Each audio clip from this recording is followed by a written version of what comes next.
Tout a commencé par des soirées musicales et poétiques Place Saint-Nicolas à Monaco. Le groupe d'artistes Cygne s'y est greffé et c'est là que l'aventure a débuté en 1971.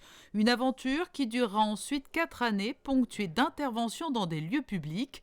La rétrospective présentée au nouveau musée national est le reflet fidèle de ces années. Le musée présente 4 années de fonctionnement du groupe. Le groupe s'est arrêté fin 1974, au siècle dernier. Et donc c'est effectivement une rétrospective.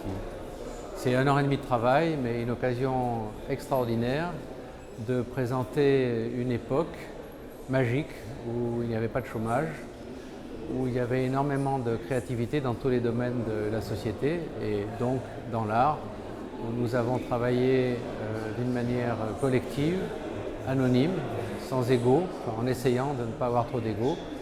Et ce groupe Cygne a fait des interventions dans des lieux publics, essentiellement des lieux publics, la rue, mais aussi la plage, ici à Monaco. On avait des projets dans des gares, dans d'autres lieux. Et notre idée était de faire participer les gens là où ils étaient, c'est-à-dire se rapprocher des lieux de vie et les entraîner dans un acte créatif. Le mouton, symbole mis en avant par le groupe Cygne, est une allusion au mouton de Panurge, au consommateur qui suit le mouvement sans se poser de questions. Et c'était bien l'objectif du groupe, interpeller et prôner un réveil artistique.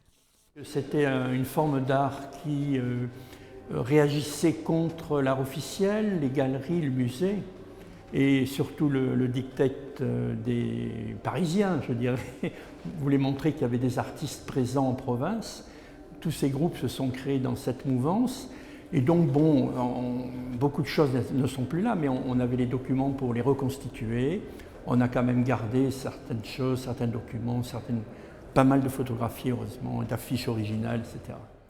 Pendant toute la durée de cette rétrospective au nouveau musée national, le groupe Cygne va de nouveau aller à la rencontre du public en proposant des visites guidées.